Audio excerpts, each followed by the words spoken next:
Assalamualaikum warahmatullahi wabarakatuh. A'udzu billahi minasyaitonir rajim. Bismillahirrahmanirrahim. Alhamdulillahi rabbil alamin. Allahumma salli wa sallim ala sayyidina Muhammad wa ala ali sayyidina Muhammad. Amma ba'du. Kaum muslimin rahimakumullah, marilah kita sama-sama melanjutkan belajar membaca kitab Sahih Bukhari karangan Imam Bukhari. Kali ini kita sampai pada kitab ke ini bab ke-36, yaitu tentang kitab wudhu. Pada bab ke-36 ini Imam Bukhari menuliskan babu qiraatil Qur'ani ba'dal hadasi wa ghairihi, yaitu bab tentang membaca Al-Qur'an setelah hadas. Kaum muslimin rahimakumullah. Wa qala Mansur ngan Ibrahim la ba'sa bil qiraah fil hamam wa yaktubu risalah ala ghairi wudu'in. Wa qala Hammad ngan Ibrahim in kana alaihim izarun fasallim wa illa fala tusallim.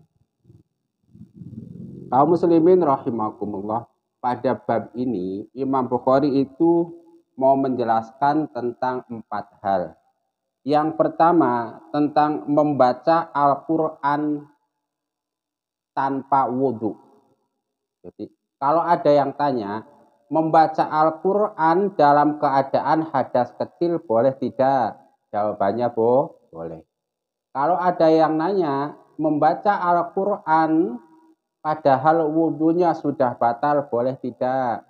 Jawabannya boleh. Dengan kata lain, membaca Al-Qur'an tanpa wudhu hukumnya boleh. Itu yang pertama. Lalu yang kedua,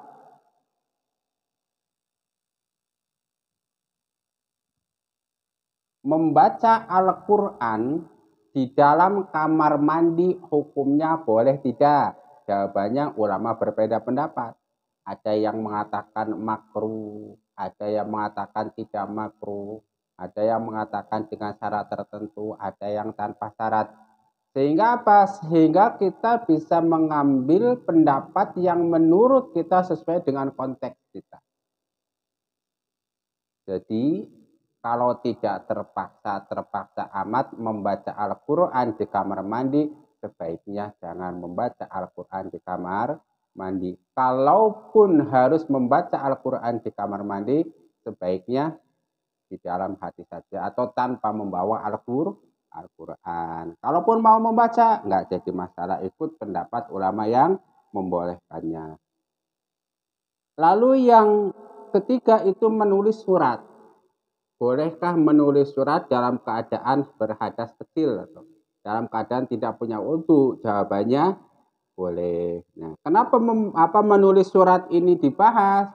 Mungkin karena sebagian surat itu terkadang ada Bismillahirrahmanirrahimnya. Sementara Bismillahirrahmanirrahim merupakan salah satu ayat dari ayat Al-Quran. Sehingga ditanyakan, ini kalau nulis surat nggak pakai wudhu boleh tidak? Jawabannya boleh. Tentu sebaiknya ketika menulis Al-Quran, di dalam surat itu tidak diniati menulis Al-Quran. Lalu selanjutnya yang keempat, itu bolehnya wa qala Hamad dan Ibrahim in kana alaihim izarun fasallim wa illa fala tusallim.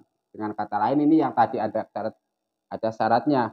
Kalau dia di kamar mandi dan tidak membuka aurat, artinya aurat tetap tertutup, tidak masalah baca Al-Quran. Tetapi kalau dia membuka aurat telanjang bulat misalnya, sebaiknya enggak membaca Al-Quran kecuali di dalam hati. Karena apa? Orang yang telanjang bulat ada ulama yang mengatakan hukumnya sama seperti orang yang sedang buang air.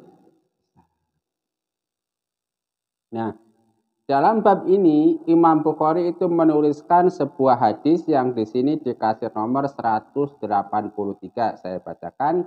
Haddatsana Ismail qala haddatsani Malik ngan Makhramah bin Sulaiman ngan Quraib maula Ibni Abbas anna Abdullah bin Abbas akhbarahu annahu batalailatan inda Maimunah zaujin Nabi sallallahu alaihi wasallam wahya khalatuhu fastaja'atu fi ardi wisadati wattaja'a Rasulullah sallallahu alaihi wasallam wa ahluhu fi tuliha fanama Rasulullah sallallahu alaihi wasallam hatta idza intasafal lailu aw qablahu biqalilin aw ba'dahu biqalilin istaiqadha Rasulullah sallallahu alaihi wasallam fajarasa yamsahun nauma an wajihi biyadihi thumma qara'a al-asrul ayati al-khawatimah min surati Ali Imran thumma qala ila sanin mu'allaqatin fatawaddu'a minha fa ahsana wudu'ahu thumma qama yusalli qala Ibnu Abbas faqumtu fasana'tu misla ma sana'a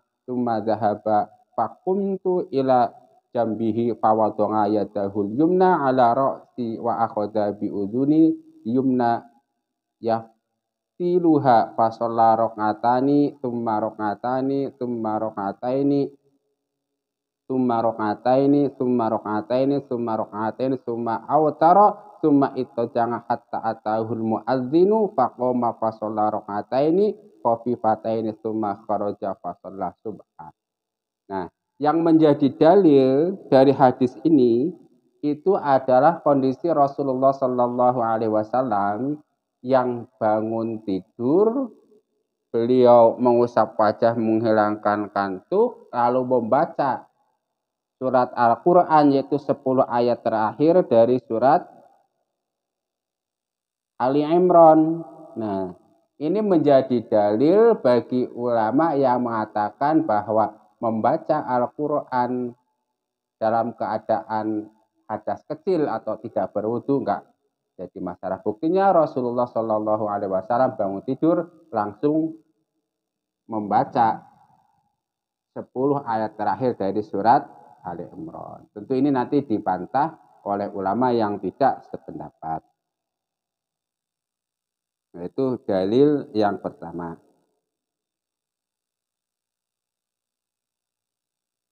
Saya bacakan artinya, Ismail meriwayatkan kepada kami, ia berkata, Malik meriwayatkan kepadaku, ia berkata, dari Makromah bin Sulaim, dari Quraib maula Ibnu Abbas, bahwasanya Abdullah bin Abbas telah mengabarkan kepadanya bahwasanya pada suatu malam ia menginap di rumah Maimunah, istri Nabi Shallallahu Alaihi Wasallam.